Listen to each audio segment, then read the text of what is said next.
We at the Bvlgari movement manufacture and evaluate the shoe, and for good reason. Bvlgari continues its series of record-breaking ultra-thin watches with the Octo Finissimo Perpetual Calendar. With it, the brand accumulates its 7th record in 7 years. But it would be ridiculous to think that the Octo Finissimo is just a story of performance. Above anything else, the Octo Finissimo is a style statement. We're talking to Antoine Pin, Managing Director of the Bvlgari Watch Division. So for the 7th year in a row, we come with a new world record, and this time we are presenting the thinnest perpetual calendar in the world. So it's a new caliber that we've developed for quite a number of years now. We created this BVL 305, which is a caliber that is 2.7 millimeter thin in a case that is 5.8 millimeter. Clearly a massive challenge to fit in the components of a perpetual calendar with all the indicators in such a small volume.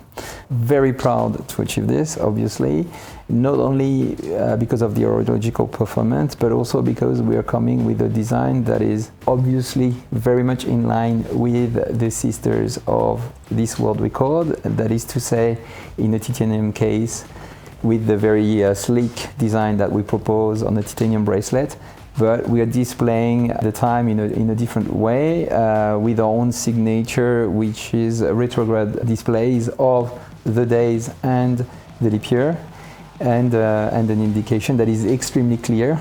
Looks like a little bit like the display of a driving or a flying machine, and very, very technical, and in the same time aesthetically very pleasing and very clear to read. So, as usual, we play the horological achievement together with the design achievement. This year, we are presenting actually 2 versions of this perpetual calendar. The titanium version, like every other world record, but also a platinum limited edition version. So those will be available from this summer onward.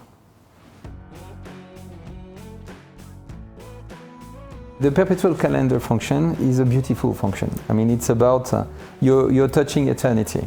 Okay, it's watches that will survive you. So it's a bit scary almost to some extent, because they will tell the time until 2100, the year 2100. Okay, if they're maintained in usage. It's interesting to connect ultra slim, minuscule elements. So the world of micro to this extension of time to the next century, to the 21st century. There is almost an extreme contrast between those two philosophical elements. Of course, beside this, when you add functions of time, basically you add the days, the weeks, the year, and then you fundamentally add on components to a movement. So you add on complexity when you want to create ultra slim movement, of course, because you basically imagine that you're putting layers over layers over layers of functions. So it is a challenge to maintain the thinness and the thin design of the watch under these constraints. And that's what we've managed to do, because 5.8 millimeters for a case is extremely, extremely thin. How did we do it? Basically, we did it by working this time on the integration of each function or structure, on the regulatory structure of our minute-second caliber, making sure that there would be absolutely no space lost between the displays of the function. So instead of, we managed to position the different functions next to each other rather than one over each other. And that's how we managed to keep this extreme thinness of the caliber at 2.8 millimeters.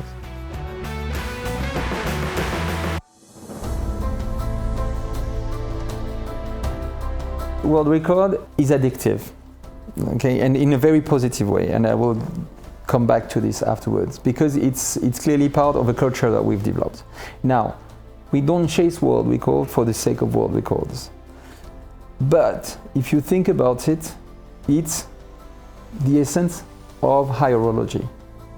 If you really put things in perspective, when Abraham Le Breguet created its first tourbillon, he sort of was aiming to break record in terms of precision and in terms of reliability of the time machine.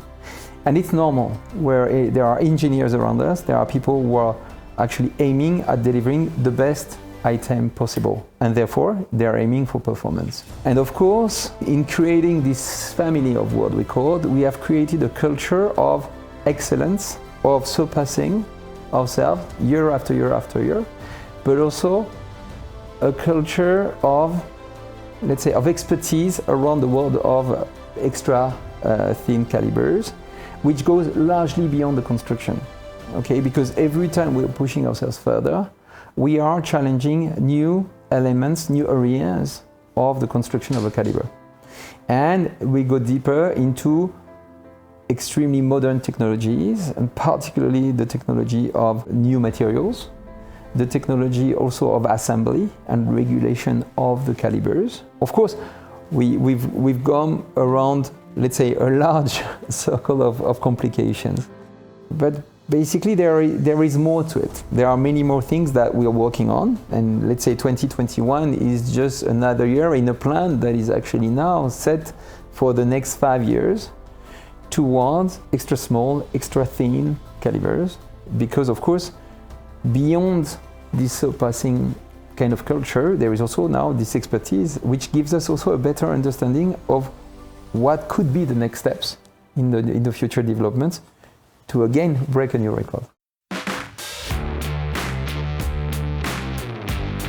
We have this specificity of being born in Italy, of being born from the world of jewelry, and there is this culture also in-house about this perfection coming out of fusion between aesthetics, elegance, and again performance. Of course, Italy is probably the most famous for sports cars, and clearly you see the connection. It's obvious. It's all about performance, but aesthetics as well. So there is this unconscious or even probably conscious feeling that function doesn't create design. No, it's consubstantial. The design and function go together.